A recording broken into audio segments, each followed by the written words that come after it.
So we've got crowds tax dollars gathered that went out into at this Hawthorne, crowds particular gathered thing for here at Starship. Starbase. Although then again, that Super fun to see people getting lunar to watch lander out on the does front count, lawn now. and we can talk about that later. We're a minute before 1 launch, minute to unless go we to get a launch. hold. Let's see if we have a hold at 40 seconds or not. All right, so again, our hold point comes up at T Yeah, minus Jesse 40. Anderson. Not She's tracking up any there. reason to I stop I there, think she's so one we of their best should presenters for sure. see us go right through that. Everyone's doing a great job though. All right, we are through T minus 40. We are counting down. We're going to let our Especially flight Jamie director, for bringing us all these Maciek Batura, take us the amazing, rest of the beautiful way. views. 30 Holy cow! seconds, the 10th liftoff. Here we go. Oh my God, guys! It's happening. It's getting serious.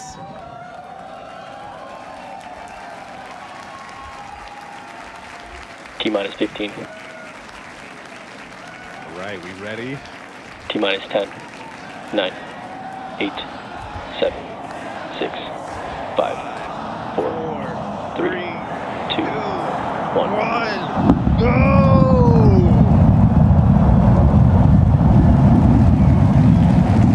We have liftoff. All right. Vehicle pitching downrange. We have cleared the tower.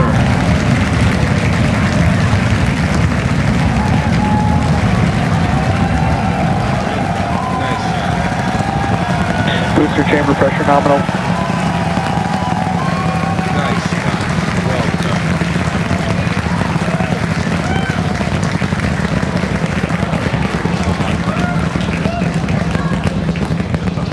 Time is a fun time. All right, we're a little over 40 seconds into flight. 33 out of Booster 33 ship, Raptor avionics, engines. power and telemetry nominal.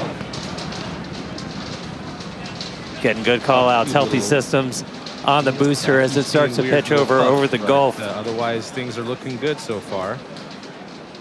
We don't have any engines out. We're over 1,000. All right, we're a little over hour. 1 minute into flight, about to pass through max Q.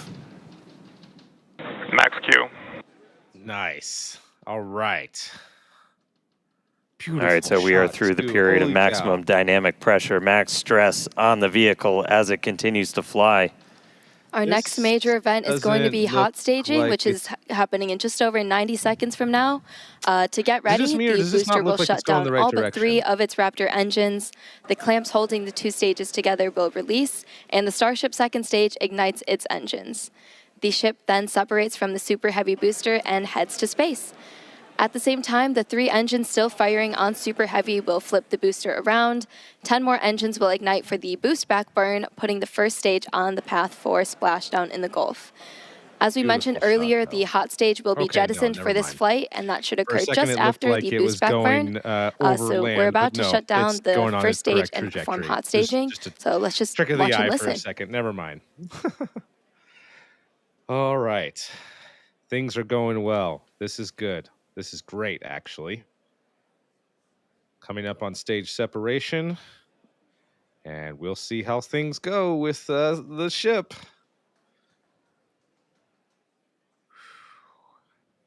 Oh my gosh, guys. Oh my gosh. All right, seeing the engine start to throttle down. Miko. All right, main engine cutoff. Ship ignition. Come on. Boost back burn startup. All right. Separation. Nice. Nice ignition. Nice flip. Stage separation confirmed. We've got 6 engines running on ship. Booster is doing its boost back burn, continuing now towards its splashdown site in the Gulf. That's all right. We are seeing all 6 Raptors lit up on ship. We deduced too many things from that camera angle that they don't like us figuring out, us armchair engineers. Okay, everything's looking good report so ship far. chamber pressures nominal, so that chamber pressure, just that expected thrust level in those Raptor engines on the ship. 3 vacuum optimized, 3 sea level, all looking good. Yeah, absolutely stunning views so far. Absolutely. There we go. There's gimbal cam. Oh, God, that is gorgeous. There's a view into the business end from the ship. Although I see plasma. Was that just me? You guys saw plasma, right?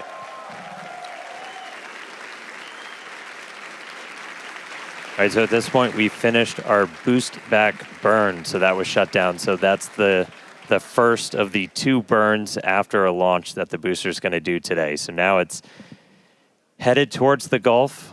It's not going to be quite as an aggressive of a flight down. We relax that angle of attack a little bit, but we are then going to be looking for it to do its engine tests for the landing that was burn. nice. I And wish those are that going to they be a still little had that, unique but this they time. took that Yeah, away. That's typically okay, we though. start with all 13 inner engines lit for that landing burn and bring that down to just the center 3.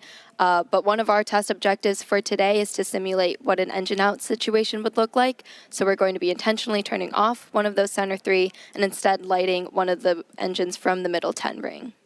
Yeah, we did see one of those engines in the middle ring shut don't worry down about during the weird- initial ascent. Oh, looks like we have hot stage jettison. You can see it floating away there to the Nice. left of the booster. Almost looks like a UFO.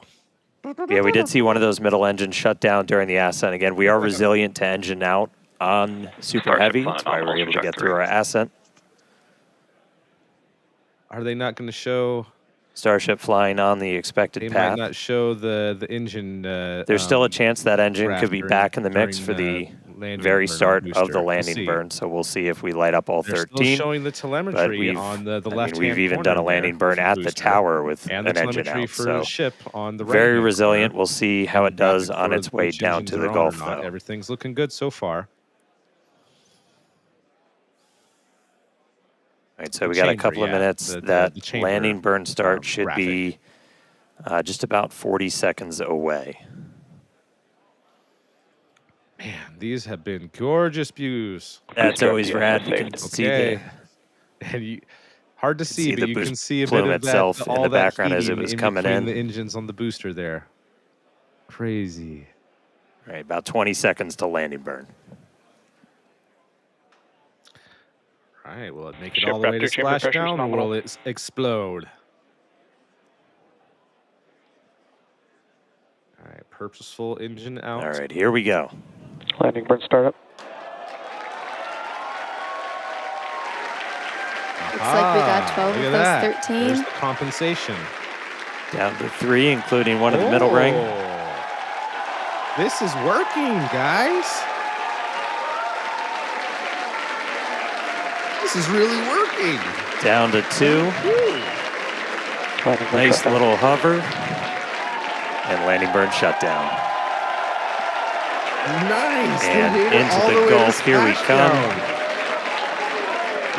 Nice. And the booster All the way to has splashed down. Well done. Well Incredible done, flight SpaceX. for booster today.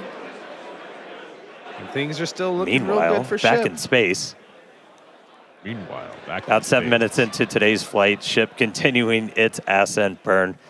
This goes until just about 9 minutes into our flight. That ship engine cutoff is slated for 8 minutes and 57 seconds. We are going to see those 3 RVAC, the Raptor vacuum maybe. engines. It Those looks are the okay to bigger me. circles in that Very, little very, indicator very on the slight. bottom right I of your think screen. that Those will that's shut down just first. Maneuvering. And we continue Even this, burning for a couple seconds pitch that we're longer seeing on right those here. inner 3 before we hit SECO, or second engine cutoff. Yeah, these views are looking great. Once again, thanks to Starlink for getting us these views. It's just incredible. Absolutely. This We doesn't just look heard like the a sound tumble to from me. This looks Brewster. controlled. Like we just Yeah, we this just looks got controlled. Also, hi, Gilliam. Or a William. late boom from the booster.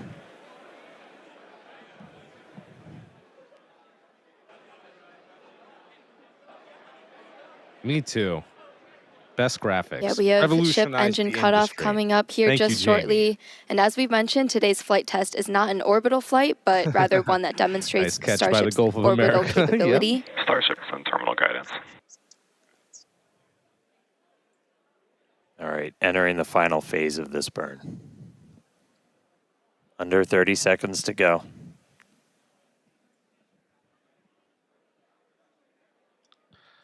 Absolutely. Yeah, her graphics are the best.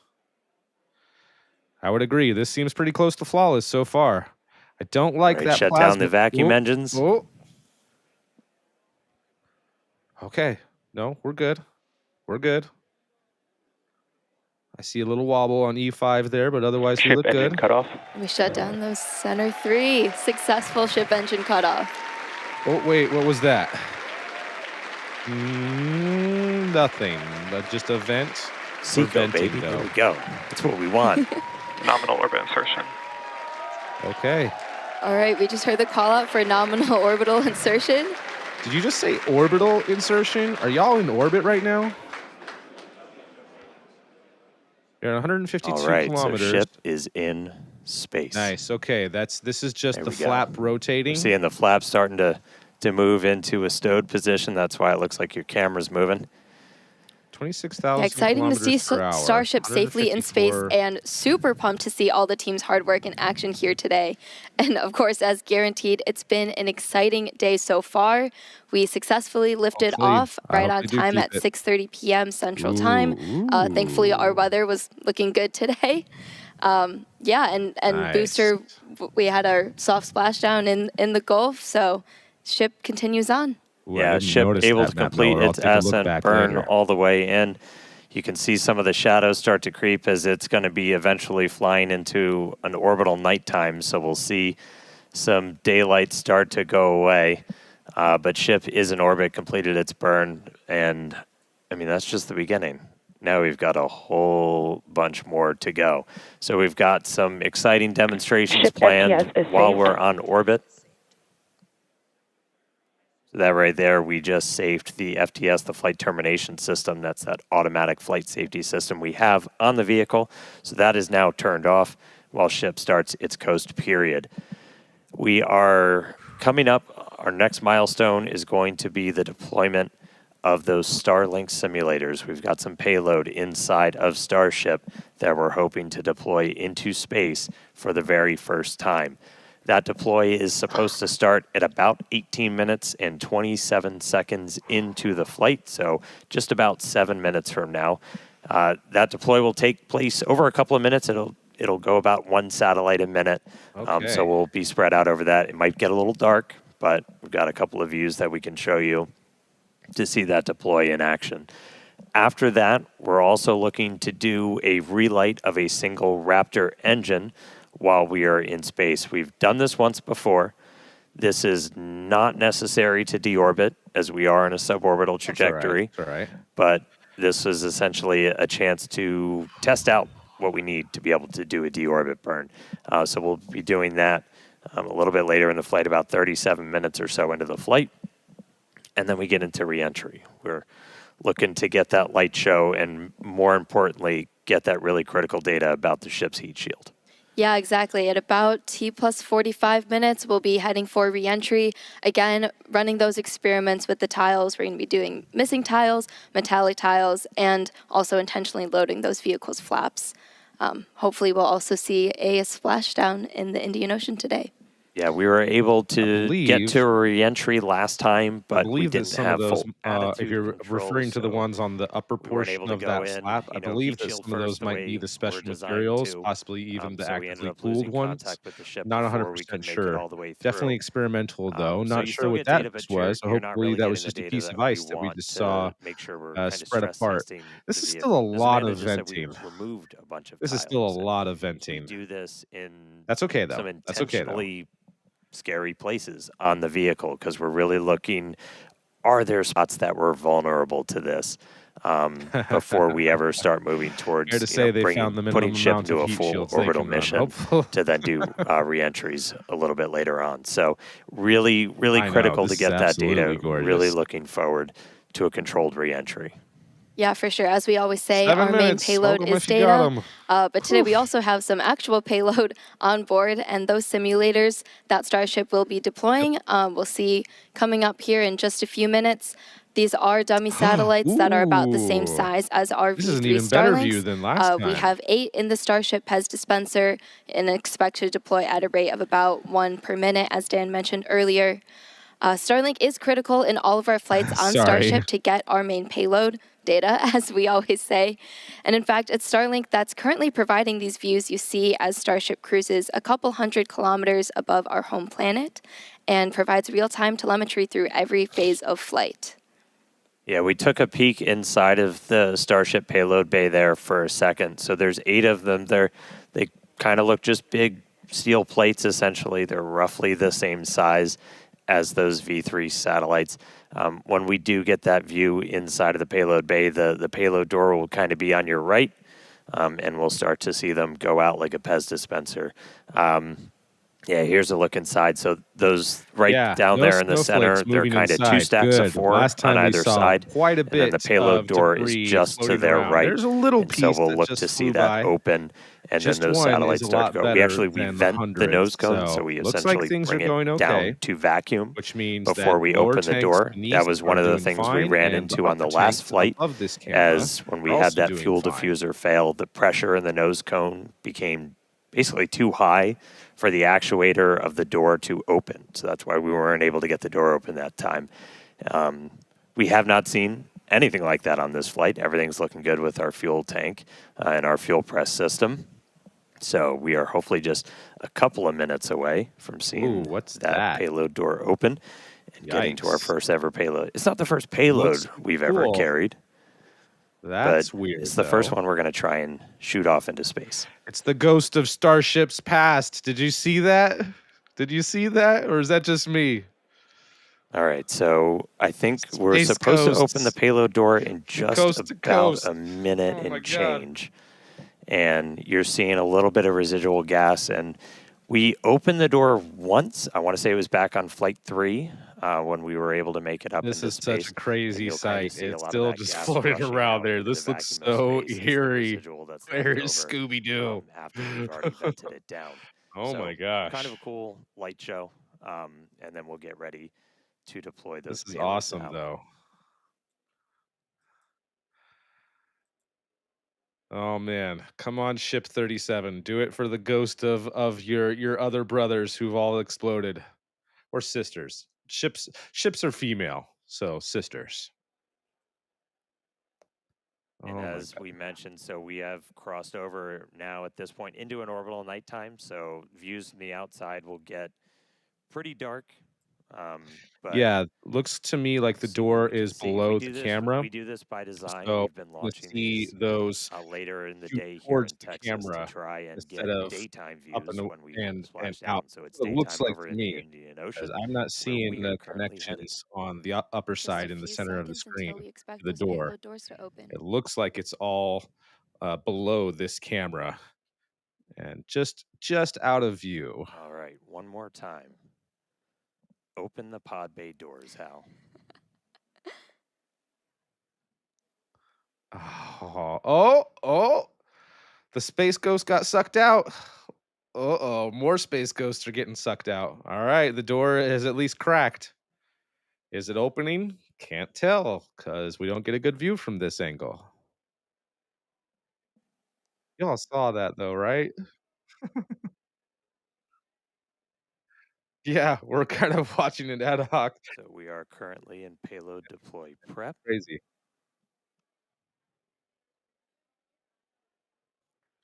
Oh, stop it. And I the guess it door could be a is they them. I open. don't know. I think that those vapors might have been a little bit of leaking from a little bit of overpressure, All right, possibly a so the little bit of payload oil door is off, open. We should possibly even see the first condensation. satellite start to deploy This vehicle did get rained in on several about T times, plus although that 18 minutes and hopefully 27 wouldn't have seconds. leaked to the So inside. should be only about But 30 there seconds. might have been So a little bit of one step condensation from closer. it Hal, being listen this time. outdoors He for some cooperated and time. opened the payload door for us. There's a view kind of behind the Pez here looking Let me out turn this back into up. the vacuum of space. About 15 seconds until payload deploy. Ooh, that's. I mean, I heard happy cheers. That sounded like the door was open, although we still haven't seen a good view of it. That was a cool side view that we Ship is saw right here. transitioned to payload Back to that deploy. again. I think this COPV tank right here below me is blocking our view of the door. I don't think it's on the other side of the screen. Keep getting bad connections, but it's all good. All good.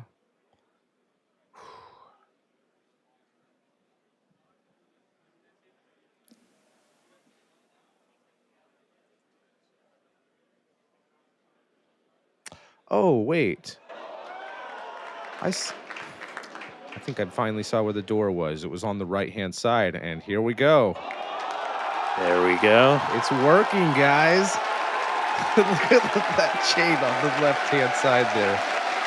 Oh, uh-oh. Is it getting stuck, though? Come on. Push out. Push out all the rest of the way. I think it got it. Yeah, the door is definitely on the right-hand side. You can see a little bit of an opening. Pew. Been waiting way too long to do that. There we go. And pushing out the next one. Are we going to launch this out, or is it going to... There goes another one. And there it goes. Oh, will it bang the door on the way out?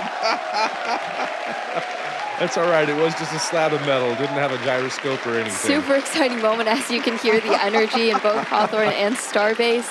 Everyone's super excited for finally getting to deploy some of those simulated satellites. Pez system moving down. Next row. There we go. All right. As we said, we're going to do about this is awesome. one every minute or so. And this is just kind of a dress rehearsal for when we're going to be deploying the V3 satellites. And these are just a massive, massive increase to Starlink's capability. Each one of them has 60 terabits per second of capacity that's going to get added to the network per launch. That's awesome. 20 times more than what we're adding with every single Falcon 9 launch today, which, you know, step increase in capability. There goes another one. Oh, did that one get stuck? That one got a little stuck and is coming back. That's all right. That's all right. That's good that they can catch it and roll it back in. All right, so as we said, we've got 8 total that we're going to go through today. It's about a minute for each one. Good, I hope they would. Looking good on being able to deploy.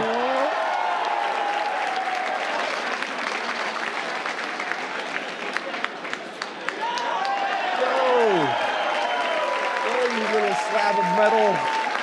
Be free. It's working.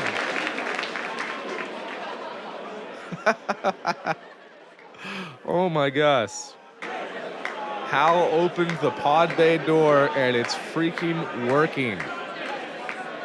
Now they can worry about what improvements to make this even better. Oh, this is so cool. This is working. All right, so at least for flat slab-like satellites, it works. The Pez dispenser freaking works. That is awesome. Oh, finally some good news. Looks like they got 2 left, though. Let's see if so we're finish. about halfway through. Maybe 3. No, when 3 we actually left. start launching the V3 Starlinks on Starship, we're going to be flying about 60 each time. So it'll be about an hour to get through a full stack. But Marble Vader. Again, it's just going to be a massive increase in the amount of bandwidth. It's going to enable gigabit upload download for people with Starlink anywhere on the planet, and for us. Starlink is just a tremendous part of just the Starship flight test program.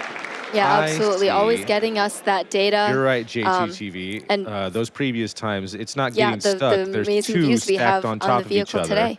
It launches one of them out, pulls views back, brought to you and by launches Starlink the of us deploying Starlink simulators before we deploy actual Starlinks. Just from that camera angle, it looked like it was go. All right, another one firing out.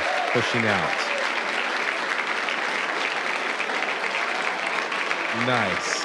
Although each of those looks like at least that one looks like 2 of them at least have banged the door on the way out.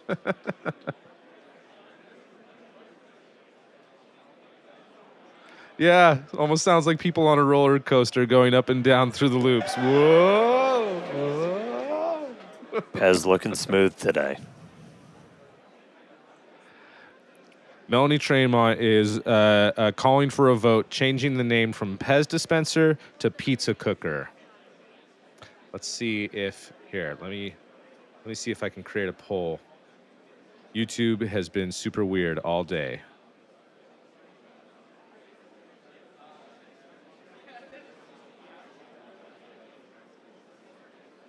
Oh, that's a cool system. That's such a cool system. Retro, we getting that's all right, it'll come back. There we go. At the last, is there one more? All right, looks like we've got one left. Yeah, Almost there.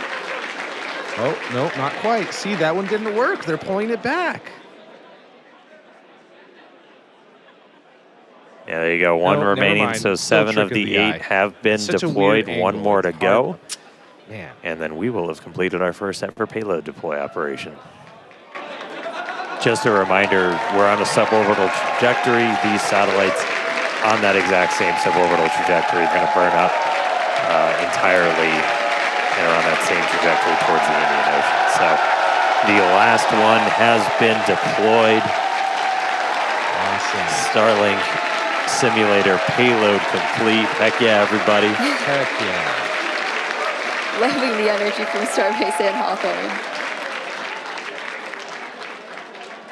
There, now it's empty. Heck yeah. Looking a little lonely, but Successfully deployed all the simulator satellites. really, really cool to see them all out there.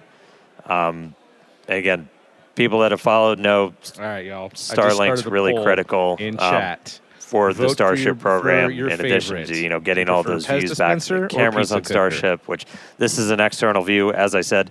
It's dark outside Wow. right now. The lights are Oh, off, okay, never so mind. Okay, it's this going to be is- hard to make stuff out. But Never mind. in a little while, the sun's going to start coming up as Wasn't we sure what I get was seeing to there for a re-entry, second. which is going to be really critical. Sorry, guys. we I use keep Starlink forgetting to for turn down Starship the data. Cameras SpaceX also audio use it. when I'm The talking. cameras that Forgive we me use if to I views were just of these launches, and drowning also both of the each other out. of the reentry and splashdown. We'll see what we get from the Indian Ocean This is today. so awesome. And that's just kind of how it all comes So together. awesome. Like we're using Starlink on the planet, off the planet. Yeah. Oh, And what did I say? with Pizza. Starship, we actually Yeah, get pizza pretty kicker. insane. If you're in the space industry, you know bandwidth to space is usually pretty minimal. We get about 120 Okay megabits with per pizza second. kicker, That's split kicker, between our so long as it high-definition works. video Not in real cooker, time telemetry. kicker. We get that every phase of flight. including That looked re-entry. pretty dang So smooth. it's I am not just very giving us happy with views of that. re-entry, but Holy we're getting crap. This is all of that awesome. engineering data in real time through phases that it used to be impossible to get that in real time. So just really incredible. Yeah, Good Starlink point, definitely affords JTTV. us all this capability. And reminder, It's it's the world's working, but largest this feels satellite more complex constellation than Elon would operating in like. low Best Earth part is orbit no to part. deliver high-speed, low-latency broadband Really good that internet. it has a This use provides now for internet ROI. access to Yeah, people all we can around start the world, launching many of whom had never Starlink had launches such with this connectivity thing before. and doing more Today, business with Starlink that. serves more than Well, kinda, 150 sorta. countries, territories, and other markets with over 6 million active customers and counting.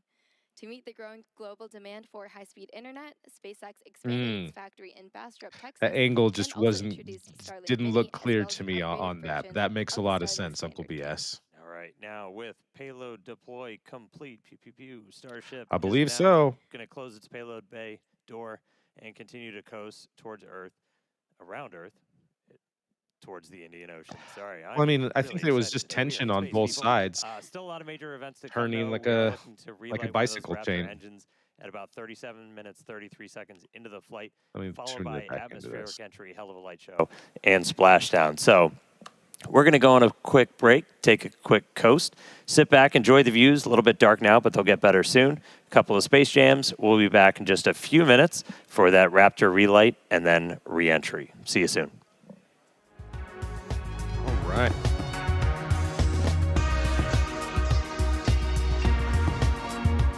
Down because there is a good chance that's test shot starfish or whatever their freaking name is, and they will copyright strike everyone, including SpaceX, for playing this. No, I'm just kidding. They won't do that. They just copyright strike on YouTube. Anyhow, that was awesome. Okay, things are going cool. Not sure. I mean, I didn't look like a very good view to me. I mean, I didn't even realize which side the door was on until it was already open. And it looks closed to me. Yeah, on the right-hand side there, it doesn't look like it's open anymore. So, good. That looks like it closed. I'm not I mean, it's hard to tell because this camera is so high up, but I'm not seeing any major gaps where the door was. So it probably sealed, and hopefully everything will go okay for reentry here.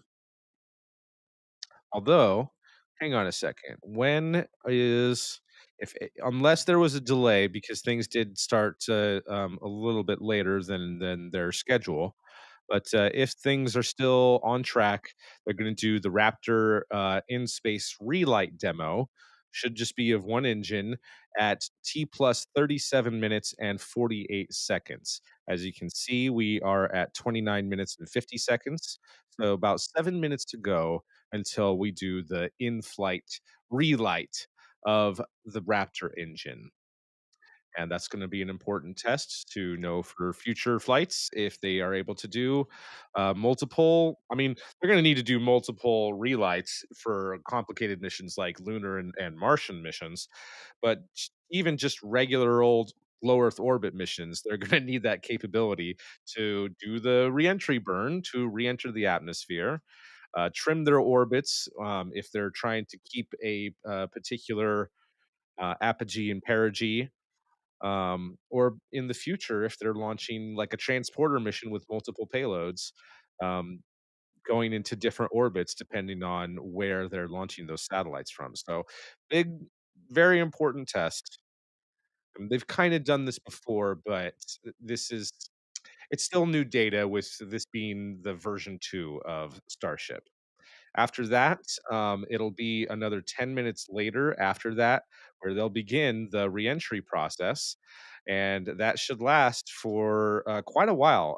We're going to see dang near close to 15 minutes, possibly even 20 minutes of reentry plasma as long as Starlink holds.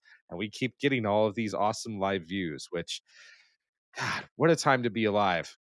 Now that this is working and I'm not dooming and freaking out, can appreciate having things like Starlink bringing us these live views, and the only vehicle that we get to see live views from the outside of the vehicle of what reentry looks like and seeing that reentry plasma. So super, super crazy. Man,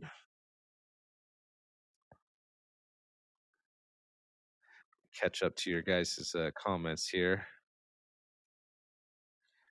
Yeah, no particles are leaving anymore. See, floating around, a couple of them that we see, which not a big deal that we're seeing a couple of these small particles. Not that big of a deal. There might just be a little bit of ice forming on any of the four different main fuel tanks, as well as all of the different COPV tanks that are helping to pressurize the main fuel tanks. So lots of potential spots for ice buildup, even if just a tiny little speck to break off and float around in there. But all good. It's not nothing to worry about.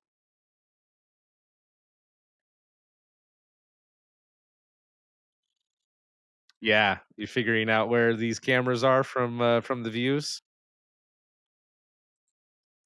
Yeah, since we've been seeing these, it would be nice to get the internal view. There was a view, a leaked image of an internal view where it looked like things were burning through the steel structure.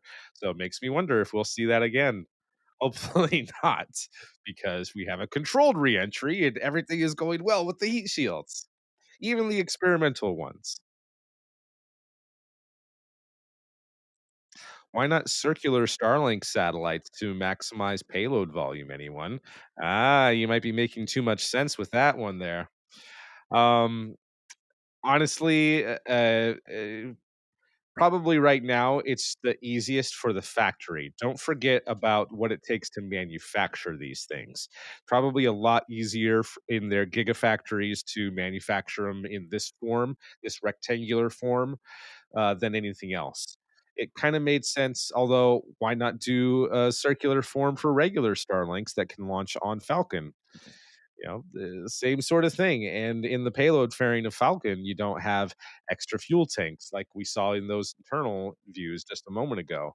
So, yeah. Lisa Stojanovsky, everything is going well. You're here now. You're in the middle of the launch, and you're about to see the important part.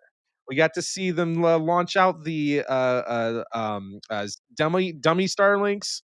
Went well. Things are going good. Things are going good. Drew D, can I bring my service dog if I buy a ticket to Mars? Yes, but you might have to bring your service dog's DNA and clone it on Mars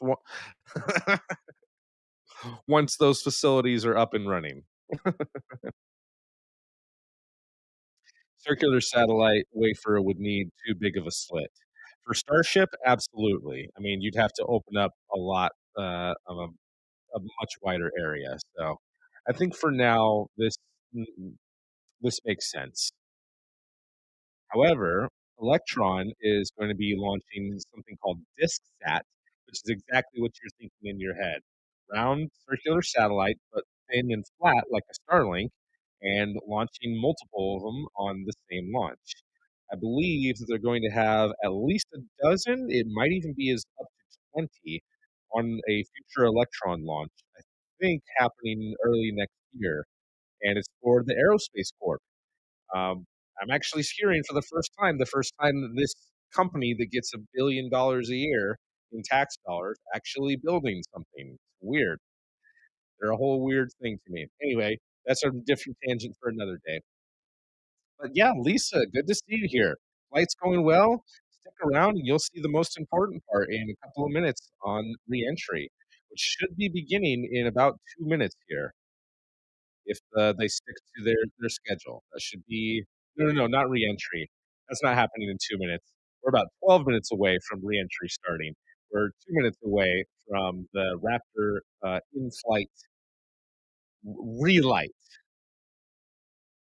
We'll see if that goes well.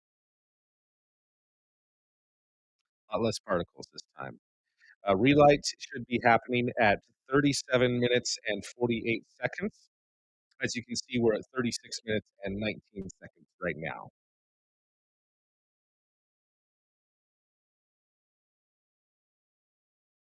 Oh man, they're still playing the music though, which I don't know if it's going to get us copyright struck or not.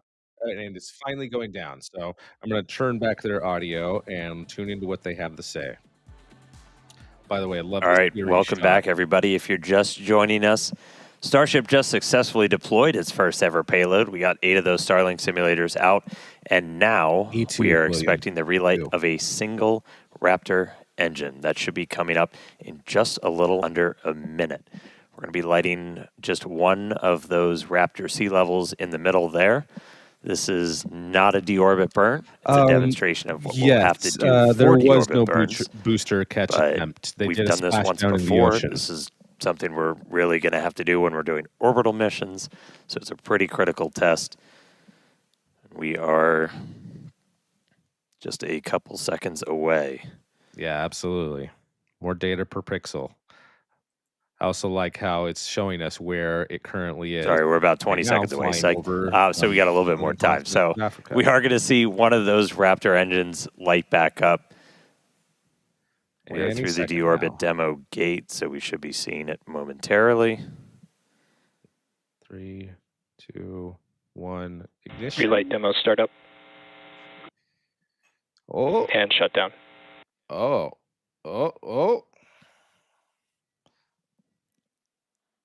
All right, looks like we confirmed the relight of one of those center Raptor engines. Second time we've done that. Super exciting. Huge congrats to the team on this milestone. Very exciting to see. That was a cool light show. Yeah. Okay. I get to do a mini version here. So again, That looks okay. that's going to be really critical okay. for when we're doing deorbit burns. Like as you're going through, which if you don't have one of these, my God, they're so much fun. But like you're able to actually like light. Oh, Dan, turn it on. Light that engine. Not set my co-host on fire. And that's what we'll eventually do to, break out of orbit, come back down to Earth. So dude. really cool to see one of those engines light back up again in space. That was our last in space thing. Very exciting. Yes. We're going to be Short one. heading back for reentry at about T plus 45 minutes. So we're going to take another quick break and we will see you soon. All right. Should only be about 6 minutes before they begin. Uh-oh. Let me turn that down. Not sure whose music that is, but I don't want tomorrow to get a copyright strike for that. All right, cool.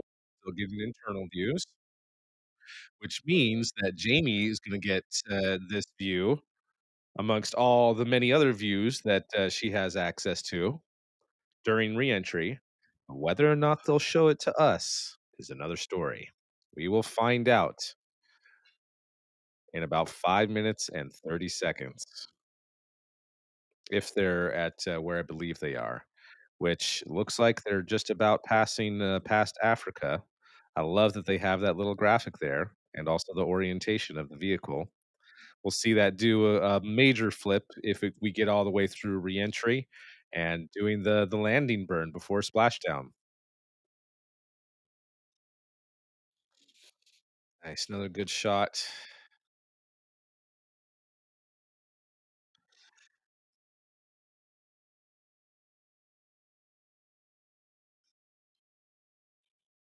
Is it just me, or does it look like a couple of tiles fell off in that small cluster of them there on the flap? Or maybe they took them off before flight, and I'm just barely noticing the little mount points for it.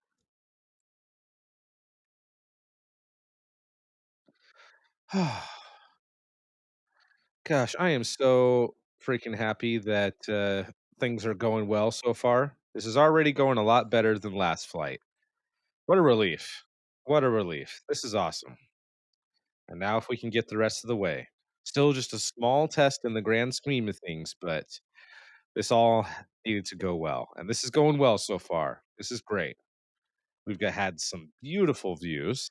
I love these silhouette shots, even though it's not the most complex shots we've seen.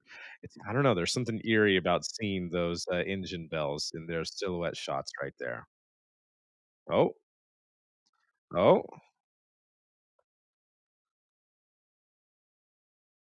are we just man? We just must be getting weird illuminations of all their venting.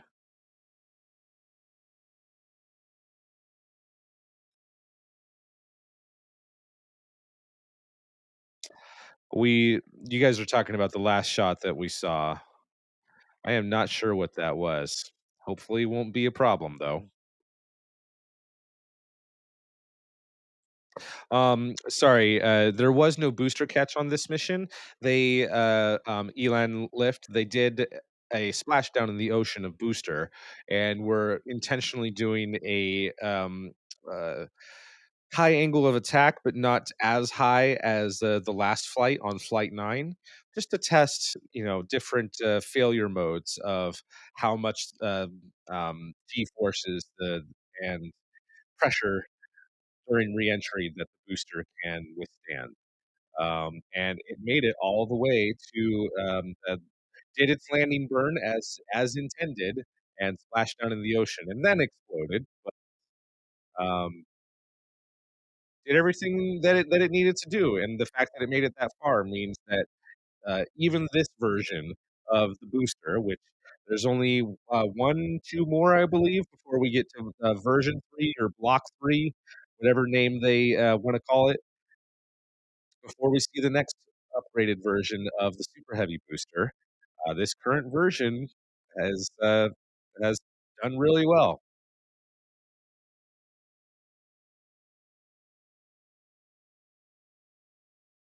Hello, do you know why no booster catch was attempted? You know, gaming guy, I am not 100% sure. Aside from that explanation that I just said about testing the angle of attack and more data for failure modes and how much pressure it can withstand, that's a cool illuminated view there. Actually, yeah, is that plasma? Are we seeing plasma already? We might be seeing plasma already. We shouldn't have started seeing it until T plus 47 minutes and 29 seconds, but That kind of looks like plasma. All right, another view there of that dangly bit, and something just flew away. Hopefully that was just ice. Not sure what this little dangly bit is. What if it's a camera? What if that's a special camera that Jamie set up? God, this shot is just beautiful. What will they be testing in the next launch? Great question, Drew D. For the next launch, it's a little bit unknown what flight plan that they're going to take. My assumption is that if everything has gone well with this flight, they are going to, potentially keep testing heat shield tiles based on the data that they get from this, especially if they have any sort of major overhaul with the heat shield tiles. Although, if there is a major overhaul, that would probably come 2 or 3 flights later, so as not to completely interrupt the flow of their production right now. Gosh, beautiful shot. Now, is that just solar illumination? It looks like the Earth is still off to the right of this shot that we're seeing right here. I think that might just be solar illumination. I don't think that we're seeing plasma yet, despite this beautiful pink and purple color that we're seeing. Okay, the music has finally gone down. I'm going to bring SpaceX audio back. About 45 minutes into the 10th flight test of Starship. And as you can see, the light show has started. Re-entry has begun. We are starting to re-enter the Earth's atmosphere. We're moving about 5 times the speed of sound, and we're about to start barreling through the Earth's atmosphere and head for a splashdown. Oh, real quick, to kind of finish wrapping up answering Drew D, what the next big test that they have publicly talked about is the propellant transfer demo test.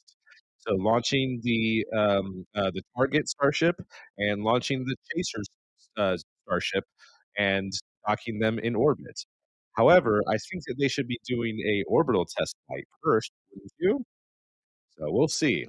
Time will tell. I think a lot of stuff has been riding on the outcomes of the experiments on this flight. Anyway, let me bring you SpaceX audio back. Look at that. We're already seeing Much data as possible, which little is bit of really the pieces main falling reason why off. we do these flight tests. Starlink provides us with one more path to collect data to help us rapidly iterate on Starship's design, and if the ship manages to make it all the way to re-entry, we'll collect valuable data on the spacecraft flying through the Earth's atmosphere at hypersonic speeds or more than 5 times the speed of sound. Yeah, throughout history, a lot of times this is when you go into just a complete data and insight blackout, where that plasma sheath builds up around the outside of the spacecraft that blocks all of your signals that are trying to fight through to talk to either satellites out in space or towers down on the ground. Starship's big size kind of gives us awake, but what really helps us punch through is the fact that we're using Starlink. We're operating at just a much higher frequency. That's not what we want to see. So we just saw some of the aft skirt just take a hit. So we've got some visible damage on the aft skirt. We're continue to re-enter though. And again, we are intentionally stressing the ship as we go through this. So it is not guaranteed to be a smooth ride down to the Indian Ocean. We've removed a bunch of tiles in kind of critical places across the vehicle. So seeing stuff like that is still valuable to us. We are trying to kind of push this vehicle to the limits to learn what its limits are as we design our next version. Maybe we can still get all the way through Starship. re-entry, because it seems like 47 minutes, 45 seconds into the flight. It doesn't seem Excitement like ticking they're up a having little any bit sort on of re-entry uncontrolled roll. already, but the light show is continuing. This re-entry is going to take about 20 minutes or so until our planned splashdown. We were trying to splash down about 1 hour and 6 minutes into the flight. Yeah, and one day Starship is designed to land on Mars, where there are obviously no runways or other humans to help us out. So we are doing propulsive landing instead of more traditional means such as parachutes. And propulsive landing enables us to have more rapid reusability with these vehicles. Yeah, the ship itself, it's a little over 50 meters tall. Wow. We've got those 6 engines on board, the 3 vacuum, the 3 sea level, and they're down in that aft skirt region, which flaps have control. All right, so at this point, the flaps have control. That means we're getting into a dense enough part of the atmosphere that the flaps can start controlling us. We're not only reliant on those kind of reaction control system thrusters. We're going to continue hearing some callouts as the ship makes its way back to Earth. Wow. So when we hear entry max heating and entry max Q, that will mean the ship has made it through the maximum heating and aerodynamic loads it will experience as it returns. So if it makes it through those, we can say we're doing pretty well. Oh, man, I will say I'm happy re-entry cleaned off this camera for us. It was a little dirty from the weather, so thank you, Plasma, for giving us this view as we start coming down.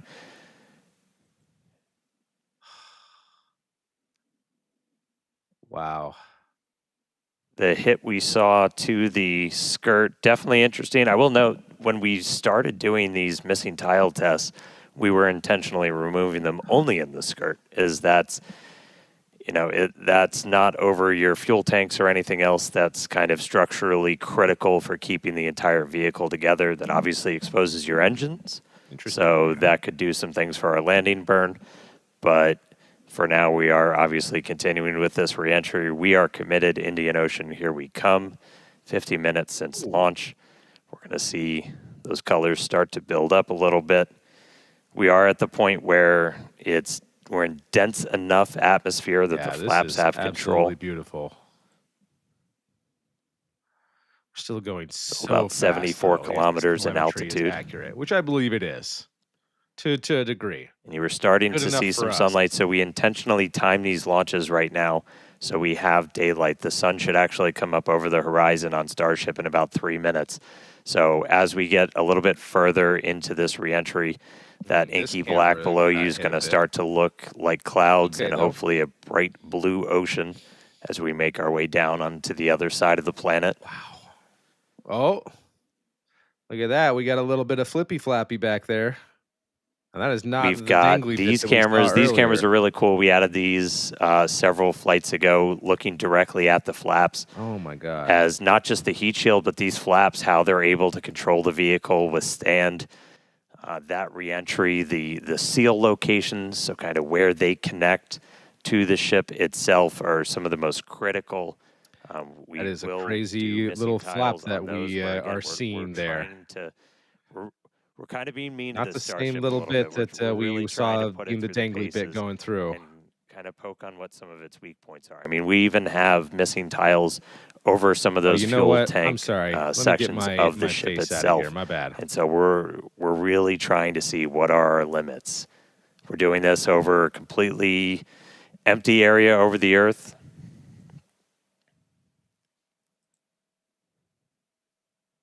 Look at our Raptors there. We are, assuming we make it all the way down to the ocean in one piece, we will attempt a flip and a landing burn. We do have at least one buoy, everybody's favorite camera person, out in the Indian Ocean right now, being powered by Starlink.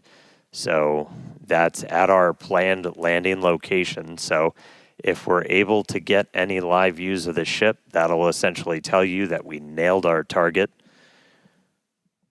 Able to do that on our 6th flight test, do it in the daytime, which was really exciting.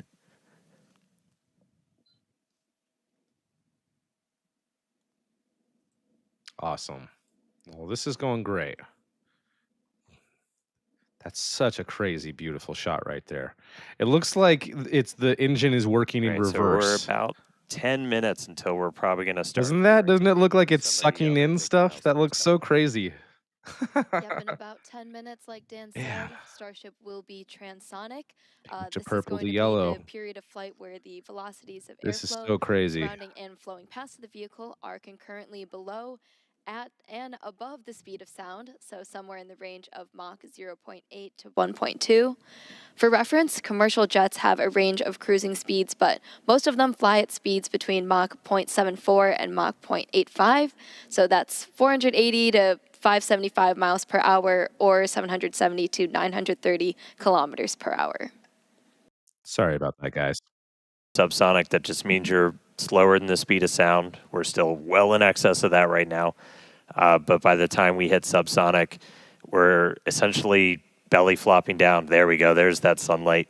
So we're seeing the Earth now come back into view. One of the other things we're doing during this, Oh, you're that's going to see pretty. Starship kind of pitch in some pretty, not extreme ways, but a little extreme, as we're trying to really stress the structure of it, of the ship itself, specifically those aft flaps. So the ones in the very bottom of the vehicle. We're pushing not just how well does the heat shield hold up, but how well does the ship structure hold up. We are pushing it beyond essentially what we think we'll have to fly at to do something like a return to launch site. So again, may not be a very smooth ride downhill, but we're doing that by design. We're really trying to find what are the edges that we can operate at, build up a good data set. But sun is up, Oh my God. clouds and water down below us. We are just about 10 minutes away, a little less than 10 minutes now, until we start hitting transonic and then subsonic. Once we hit subsonic, Oh we're my basically just God. belly flopping. This is such crazy, awesome views right here. My goodness. And yeah, forward flaps look much better this time. Still kicking. How fast we got used to having live-ish footage, right? Right? We're already used to this. Seeing this for the first time, like in truth, is what brought me back. I couldn't believe it. And how we're already kind of used to this, but gosh darn it, we haven't gotten to see this particular view for a couple of flights now. So this is great. Oh my God, this is so pretty. Good on SpaceX for timing it in such a way that they would be able to have daylight during reentry here. Wow. Anyway, let me bring their audio back. These daylight views so we can get as good a video as possible on the ship, assuming we make it all the way down. We've got at least one buoy powered by Starlink that's out there in the landing zone in the Indian Ocean, hopefully giving us a view again. If you see any live views, not from the ship itself, that means we nailed our landing target. Starship is past peak heating. All right, we just heard the call out that we're past peak heating, so things are looking good so far. Yeah, looking good.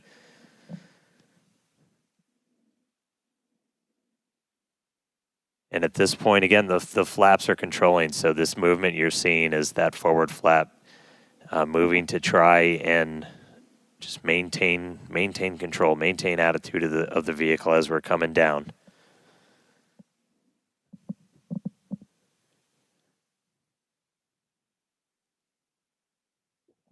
Absolutely gorgeous. We should have a buoy cam, everyone's favorite. The bane of Jamie's existence, the camera that outdid her, the buoy cam. But flap cams.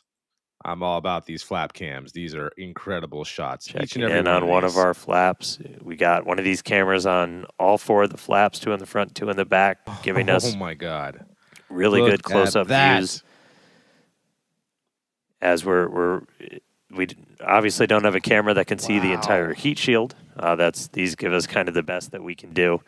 But looking at those flaps is really, those are just, super critical for controlling the ship. Oh my God. You have some ability to maneuver kind of cross range. So as you're coming in, you can see in that indicator at the very bottom right that we've pitched up quite a bit. So again, You're right. They haven't shown us any internal views yet. That's not cool.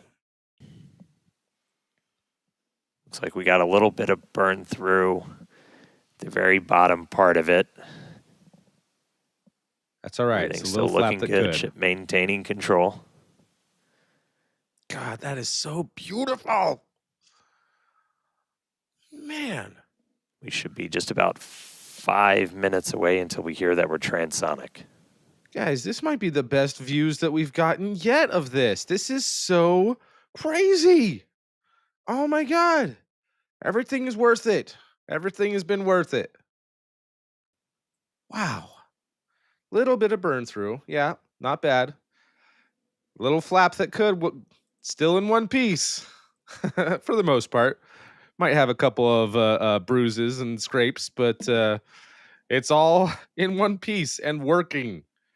God, this is incredible. Still a little bit toasty on the aft skirt of the vehicle as we continue coming in. Again, we are intentionally stressing the flaps so we can learn all we can.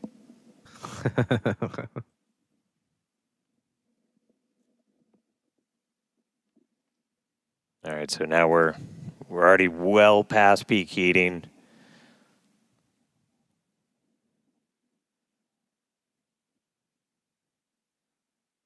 Just about 48, 49, counting down to 48 kilometers in altitude.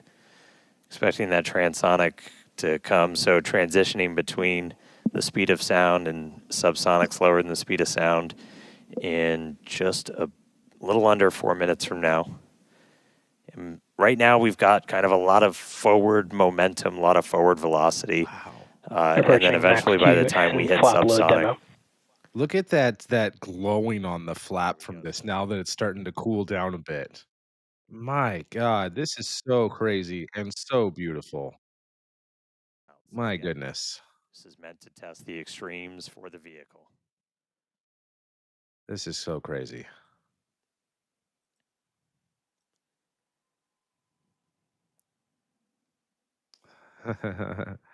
Old School sends a shout out to Jules Bergman. He would have been proud of you kids. All right.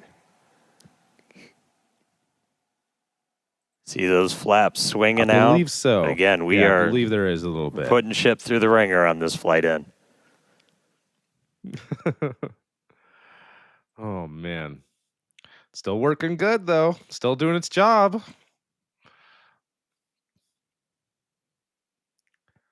It's like we're still maintaining control.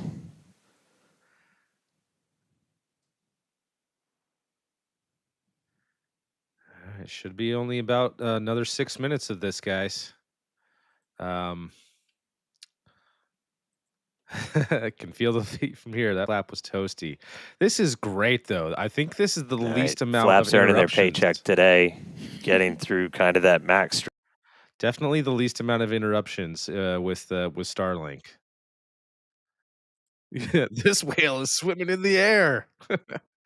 Indeed. Man, this is so good. Good job.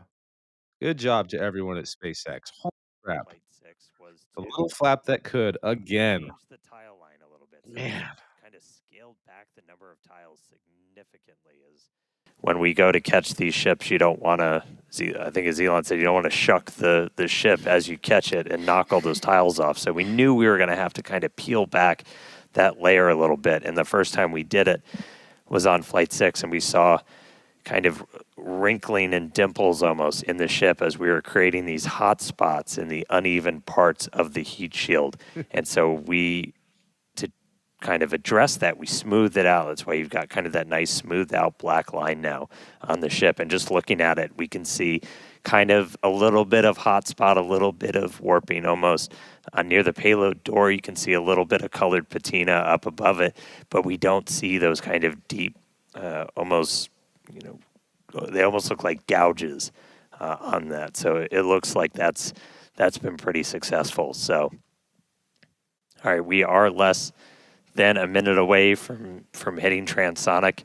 Again, pretty soon our forward velocity is going to look like it's kind of falling off a cliff, and Starship will look like it's falling off a cliff as we essentially go into our belly flop. If you watched some of the high altitude tests or suborbital campaigns, we were able to test that. It was a pretty fundamental, like, can this thing actually fly?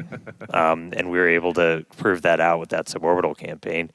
And that's what we're about to see shortly here. For real.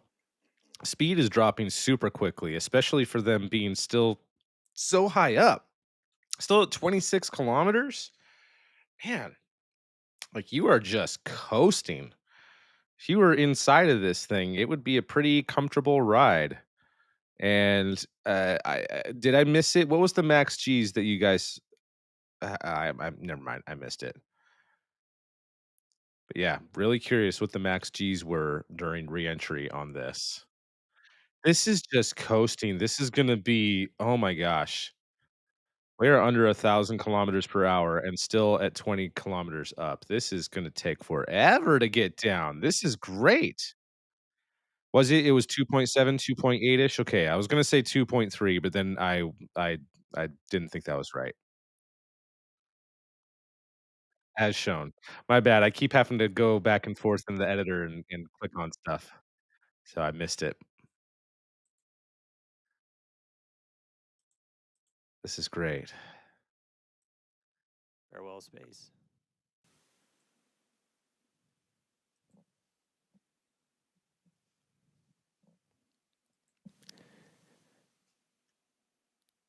All right, so coming up in just a little under 2 minutes, so we're going to do the flip and the burn. So we're only using those 3 center Raptor engines, the sea levels, the ones that can kind of gimbal, that can move around and steer. Dipping the nose down a little bit.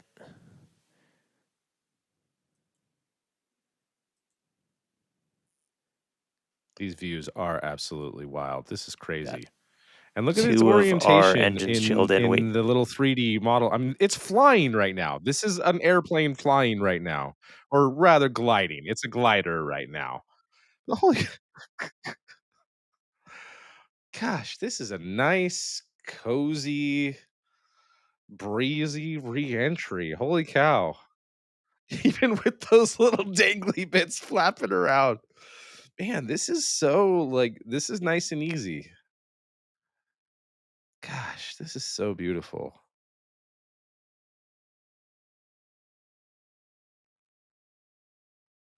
All right, getting into some cloud condensation here. Structurally, we're looking good. Got good pressures in our nose cone for everything. 3 kilometers. Just about 30 seconds. So again, we're going to look for the flip. So Starship's doing its belly flop right now. We're going to do the flip. Swing out. Let's punch through some clouds first. Ooh. Come on. Last stretch. Last bit. Here You we can go. do it. Starship landing burn startup. Seeing 3 engines. Yes. There's our flip. Wow. There's a buoy.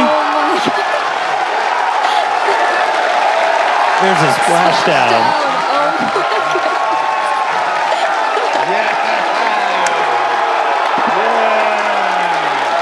Hey.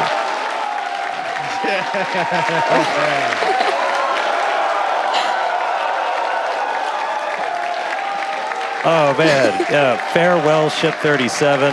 Thank you, buoy cam. Landing flip, landing burn. Splash out of the Indian Ocean. There we go. All right. That was pretty awesome. Incredible flight cool, today right? for both ship and booster. Yeah, really incredible. So obviously we're excited here. It looks like everybody's excited over there. Tyler, how's it going over in Hawthorne? We are super excited here in Hawthorne. It was another exciting Starship flight test in the books, and we hope you enjoyed those Starlink views. So congratulations to the team at Starbase and everyone here and around the company. So many employees have contributed enormously to the Starship program as we continue to iterate and make progress towards a multi-planetary future. So that's going to wrap it up for us here in Hawthorne. Thank you to everyone for tuning in today. It was great being with you today. Back to you guys. You're damn right. That was pretty neat. That was amazing. Incredible. Huge congrats to all the teams here. Again, we lifted off from Starbase, Texas, right at the top of our window at 6:30 p.m. Central Time. We saw a booster successfully lift us up through ascent, had a successful hot staging where ship continued on with its suborbital trajectory. Booster came back down, had that boost back burn, and a successful landing burn with that unique engine configuration as well. Yeah, and then ship continued on its way, made it all the way into space. We got to see first ever payload deploy. So exciting. That was awesome. We got the door open, 8 Starlink simulators deployed, relit that Raptor engine, and then on entry we probably gave it a little bit of extra time in the oven, but made it all the way through re-entry, All three engines started up, landing flip, splashdown in the Indian Ocean. Promised maximum excitement. Starship delivered. Most So, definitely. congratulations, all of our teammates here at SpaceX. It's been a year. Everybody that's worked on this program, this is what we're working for. So, big congrats to all of them. Thank you to all of our future customers, too, for your support. And we'd also like to thank the fine people of Cameron County, including the residents of its newest city, Starbase, as well as the Coast Guard, the Federal Aviation Administration, the Government of Mexico, and the Australian Space Agency. Be sure to stay tuned to SpaceX on X for updates, more of the views. This is just a tiny amount of the views. We have so many views that we didn't get to feature on the broadcast. So we're going to be going through that over the next couple of days, and we'll be posting it all there. Yeah, if you're interested in more launch coverage, head on over to spacex.com/launches for the most up-to-date information. In fact, we actually recently rolled out a new departure board featuring our upcoming launches with details like mission name, launch and landing site, and liftoff time. So be sure to check it out. All right. We just launched the world's biggest rocket. Again, dropped a couple satellites off, suborbital.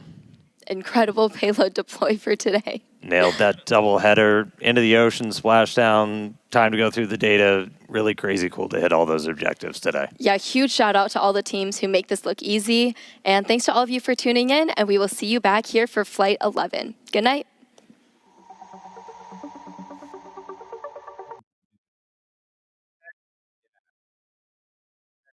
Yeah. We can all sleep tonight. Gosh, they redeemed themselves. They did it. However, will anybody even care in the general public? Doesn't matter. Us hardcore fans care. Oh, man. I cannot wait to see all of the views that they get once they process everything. And there's going to be a handful. Well, there's probably going to be a lot that they won't show us, but there's going to be a handful that they might show after the fact. At least a small handful. Oh man, congratulations, SpaceX. They did it.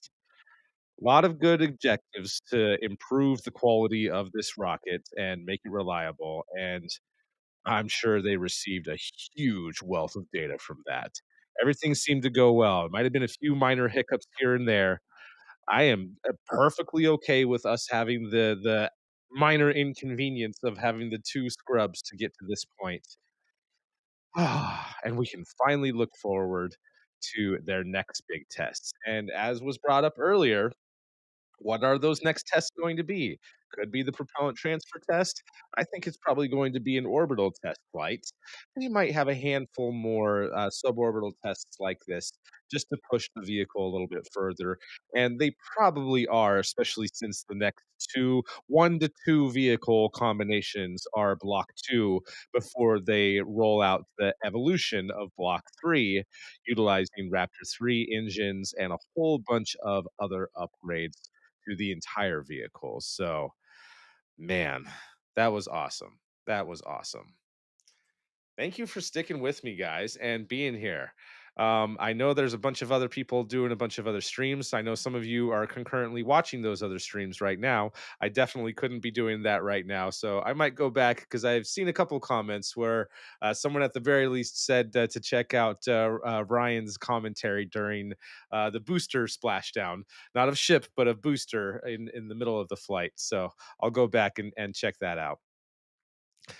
It was awesome to see the dispenser and see those little pieces of simulated Starlinks get deployed, and excited for that. And that does prove, as was pointed out earlier, a return on investment, and they'll be able to start launching Starlink missions with Starship, and that's going to be really cool. They have too much star stuff.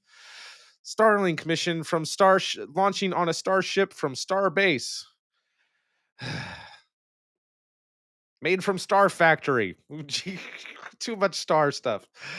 But launching just the Starlink stuff is going to continue to fund the system. And as they improve the capability of it, despite the political stuff that's going on right now and a little bit of unfairness that is going on with how Starlink is being treated in comparison to the Kuiper project that Amazon and Blue Origin are doing, that isn't even operational yet. and is way more expensive, but doesn't matter. Doesn't matter. We don't need to get into that right now. Today is a great day. And with the business that they do have with Starlink, it's paying for almost all of the Starship development. So they can afford to do a couple more tests and push this to its absolute limits and at least come up with a range of where they know failure modes will occur. And figuring out the little gremlins and things that creep up, things that you don't know what you don't know, and new failure modes. And some of this might have to be repeated all over again as they introduce these evolutions and upgrades along the way. So really, really cool stuff. And yeah, that's the benefit of doing vertical integration. Very vertical. Thank you very much for being here, guys. I know it's been a bit of a delay. I apologize for us having three streams before finally getting to this. But in case you missed it, I put out a on-demand video that is a new format that I actually really enjoyed doing, and I think is a good way to put out a couple of things for a lot of the small stuff that either don't have time for, or like each and every one of the topics that I discuss in this kind of deserve its own video. But I just wanted to go over, hey, this thing happened. I think it's cool. While we were all busy waiting for Starship, here's just a handful of things that you might have missed. Although knowing you guys with how hardcore this community, at least some of you in this community are, you probably already heard all about them and more. So there's just a handful of some really cool stuff, including the potential for Firefly Aerospace to launch from Japan. That's a really cool development. Um, SpaceX's Cargo Dragon that had the boost trunk, and getting a little bit more information about the capabilities it has. It's about 1.5 times as capable as a Progress resupply spacecraft when it comes to boosting the International Space Station. So that's awesome. The James Webb Space Telescope discovered a new moon around Uranus. That's pretty cool. What else happened? There was a bunch of, actually, I cut out parts of that video because there's a bunch of things that happened with intuitive machines that I decided, you know what, this is too much stuff about intuitive machines. All of this should be lumped together in its own video. So that'll come out soon. But we're going to have a lot to talk about very soon about the results of this flight. Excuse me. And what's going to come next for SpaceX and for the Starship program. Looking forward to getting some official updates and double checking and triple checking our information to make sure that we're not putting out anything incorrect. And yeah, really looking forward to getting together with the crew to get everyone's reaction. Can't wait to talk with Jamie and congratulate her for this successful flight. So here's hoping that everything will be fun and jovial at SpaceX, and that Jamie will have the time to join us this Sunday for our weekly live show. And then we can all congratulate her together on what an amazing job that her and her team did, the Vader team did, capturing so many amazing views on that flight. That was great. So happy, so relieved. Gosh, I feel so much better. All those problems over the past 3 flights has been quite a hit on morale for everybody in the space industry, not just at SpaceX, but for people who are armchair engineers like me talking about it on SpaceX, on not on SpaceX, here on YouTube, on the internets. I'm not a real engineer. I'm just someone who talks about it. Anyway, a lot of cool stuff that is happening and that we're looking forward to. And now things can move on. And if with this, there might be a handful of other small tests and pushing the limits types of stuff that they want to do with the last 2 flights of Block 2. And then with Block 3, that's when we're going to start seeing those orbital flights. And Block 3 is probably going to be the propellant transfer demo. And finally start seeing some more technical information, some real information about the human landing system based on Starship and all the other versions that they plan on. So things feel better, and they're probably going to launch a couple more times before the end of the year. We might see the last of those 2 Block 2 flights before the end of this year.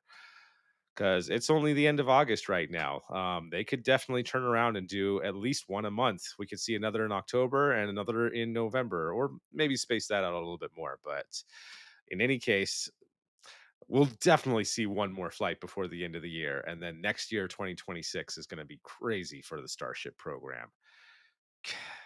Everything is moving at lightning speed, and I'm going to try my best to make sure that we don't leave everyone else behind and pay attention to what else is going on in the space industry and see everyone rising together and having so many cool capabilities coming online. So excited for Neutron when it comes to Rocket Lab. So excited to see a fully operational New Glenn and see Blue Origin get some success and start launching some big payloads into space. Really excited for Stoke and Firefly. Yeah, it's going to be a good year, a good rest of the year. Next year is going to be a good year. You never know what happens. I'm sure things could happen again. But as of right now, let's just enjoy this feeling and this success and look forward to what comes next. Let me catch up on a couple of comments here before I sign off. Thank you again, you guys, for being here. It's much appreciated. Be sure to give me a like. Go back and comment after this is no longer live, when it's just on demand. Anything that you can do to help us out in the algorithm, even if it's just sharing our stuff on social media. If there's any of our space pods or space news videos that we've put out that you have particularly liked, share it around. That's the best thing that you can do to help. And aside from that, you can always financially help as well by signing up for the membership program. Got tiers as low as $1 a month, and as much help and support as we can get, then the more cool stuff that we can do. I love that there is a large ecosystem now of different space channels. Almost every single one of them tomorrow has helped to start in one way or another. Yeah, Kielniel. I'm sorry. I know that that's a Gaelic name, but I'm sorry, I can't pronounce it right now. But great comment though, bro. I think that besides the explosion damage, the new flap design seems to have held up extremely well. Completely agree. Completely agree. GTH, I wonder how much delta V would be needed to deorbit versus boost. Would the trunk engine be used for that purpose? I guess it depends on um, what you're trying to boost.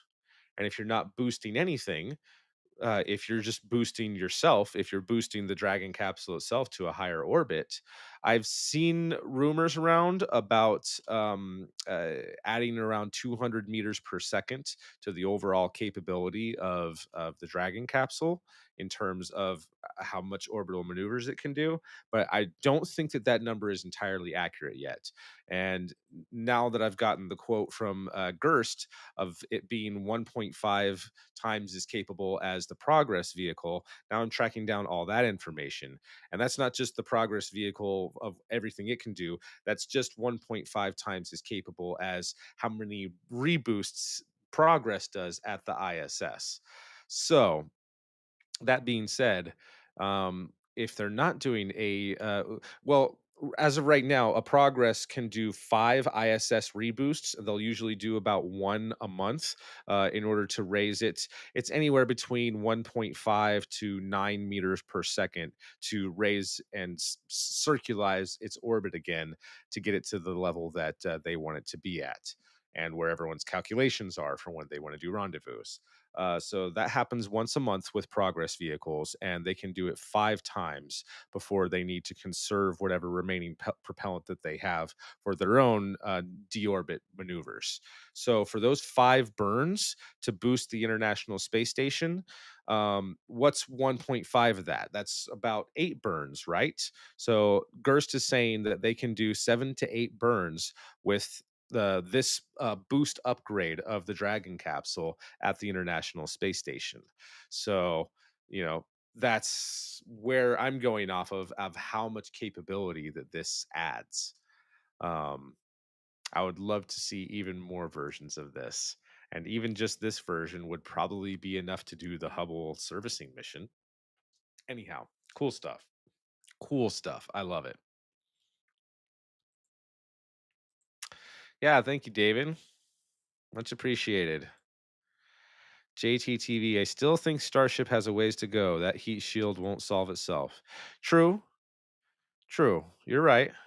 You're right. There's a lot of things that um lot of things that would need to that still need to happen, and that's why this test was so important of getting that all that data for the different types of heat shield material, the actively cooled ones, and the different risk points, hot spots, so to speak. It's all hot spot, but you know what I'm trying to say, like where the flaps started burning off.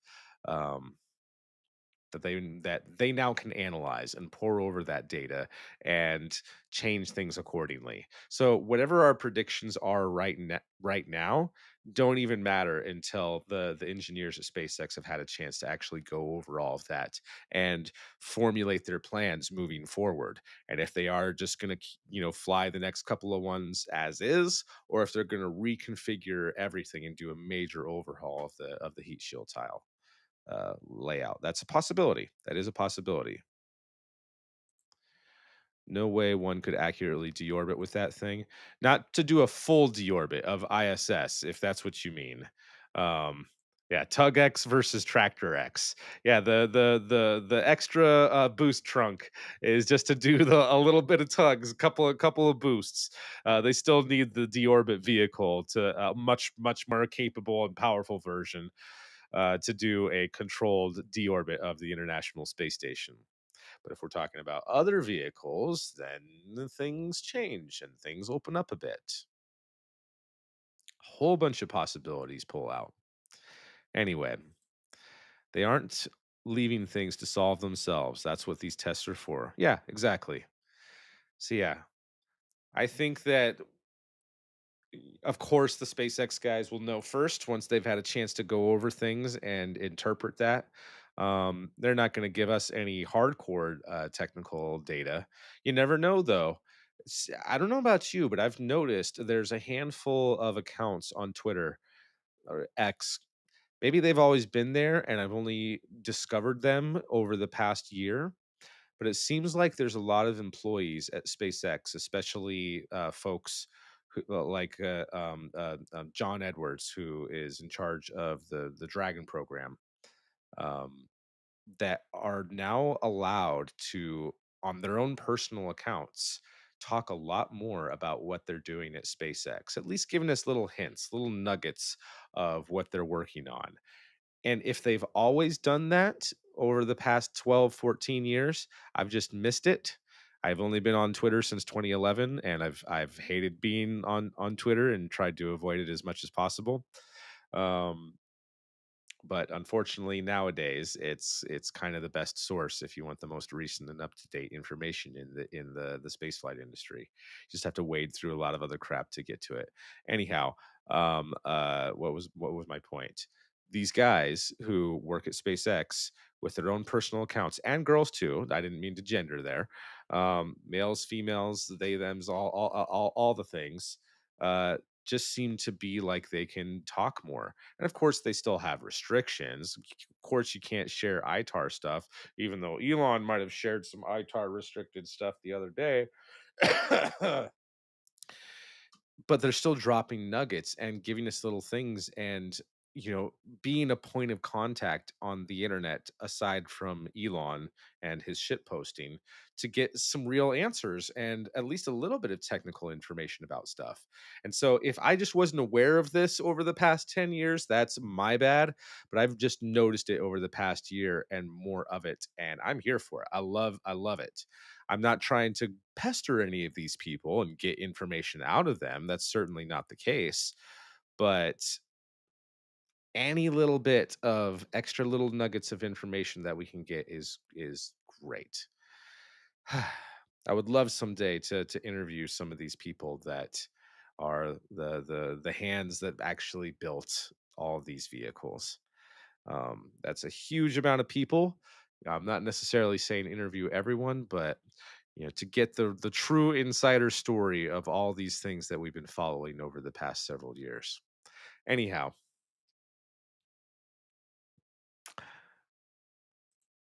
You get so senior, you stop caring about rules. I guess so, yeah. You get unfireable.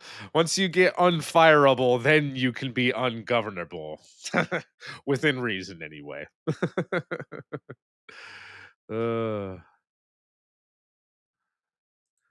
Elon needs to name Starship Margrethian. That's how it's pronounced, right? Margrethian, after the space whale from Hitchhiker's Guide to the Galaxy, especially this time as it floated down. Good one.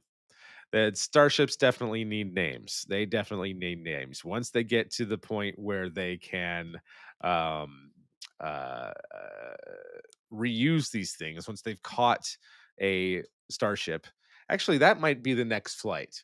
Before we even see the prop demo test and before we see an orbital flight test, is ship catch the next test that we're going to see?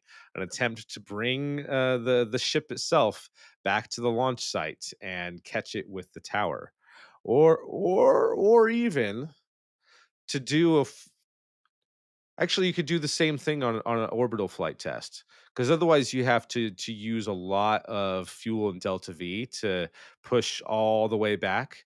I mean, the booster's doing it, but then the ship would first have to launch away, and unless it's directly behind the booster for reentry burns and landing burns, it would make more sense to do a ship catch on orbital test flights, so that you can make a complete orbit and do a reentry at the launch site.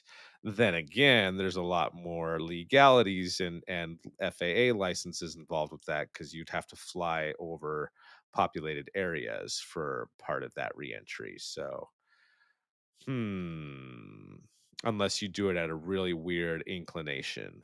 Anyway, now I'm just getting into speculation territory, so I think we should probably wind down.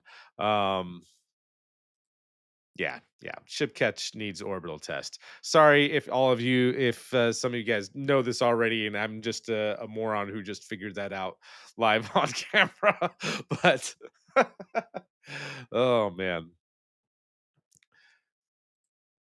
rewatching at T plus 1 hour and 1 second, they surely were testing the aft flaps. Aft flaps. Ship really looks like a whale flapping the casual fins.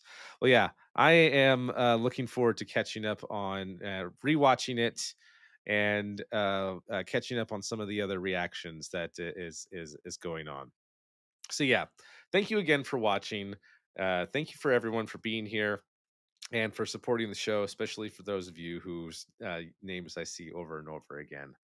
Expect a video this Thursday of some sort, on demand video that I will try to keep as brief as I can. And then hopefully a live show this coming Sunday. And hopefully Jamie will be there. I'm hoping that Jared will be there. He might actually have a schedule conflict. I'm going to have to double check that before I even make any announcements. So Jared might be there. He might not. But if he's not there, he's got a very good reason why he's not.